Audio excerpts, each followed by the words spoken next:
Philip कुणाकडे जातोय? नथनेलाकडे.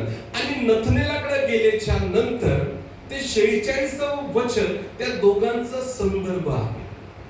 त्या दोघांचा संदर्भ की ते दोघं एकमेकाशी बोलतात. काय बोलतात?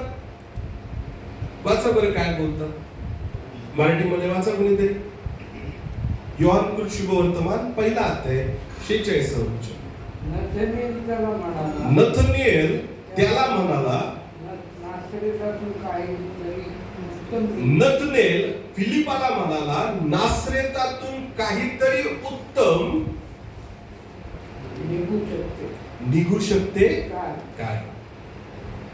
हालेलुया. आता हा नथनेल जो आहे त्याची आणि येशूची भेट पण नाही झालेली, पण येशू नथनेलला ओळखतो, नथनेल येशूला ओळखतो. 47 वचन वाचा बाबा.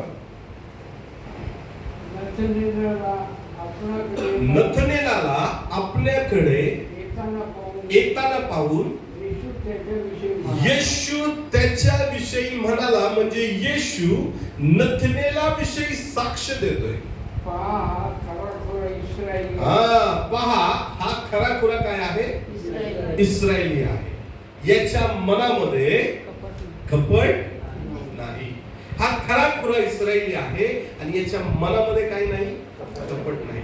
आज जर येशूने आपल्याला निवडलंय तर आपल्यामध्ये एक अंतःकरण असं आलं पाहिजे, एकमेकाच्या बद्दल कपट अंतःकरणामध्ये नसावं, एकमेकाबद्दल हेवा देवा नसावा. का? कारण की परमेश्वराचं वचन आपल्याला ते शिकवतं. आणि ज्या वेळेस आपण हेवा देवा करतो, एकमेकाबद्दल कपट ठेवतो, आपली प्रार्थना, आपलं दान अर्पण, आपल्या सगळ्या गोष्टी परमेश्वराच्या राज्यामध्ये स्वीकारल्या जात नाही, त्या संपूर्णपणे याच भूतलावर नष्ट होतात. बर्फ पाहिलाय? कुणी कुणी बर्फ पाहिलाय? बर्फाची कृती काय आहे? कसं तयार होतो तो? पाण्याने तयार होतो. आणि बर्फ ज्या फ्रीजमध्ये ठेवलेला आहे तोपर्यंत तो त्याच्या घनतेच्या याच्यामध्ये असतो, म्हणजे त्याच्या वेटेड परिणामामध्ये तो येतो आणि तो तसाच राहतो जर त्याला त्याच्यातून बाहेर काढलं नाही. पण त्याला जर बाहेर काढलं त्या फ्रीजर मधून तर हळूहळू काय होतो? तो वितळायला लागतो, विरघळायला लागतो आणि पाणी पुनरुपी त्याच्या प्रतिमेत यायला सुरुवात होतं. जसं होतं तसं यायला सुरुवात होते. कारण बर्फ बनवायला अगोदर त्याला कुठे काय घ्यायला लागतं? पाणी घेऊन कुठे ठेवायला लागतं? फ्रीजरमध्ये ठेवल्याच्या नंतर पाण्याचं काय होतं? बर्फ. आणि परत तो बर्फ बाहेर काढल्यावर परत कशात रूपांतर होतं? पाण्यामध्ये.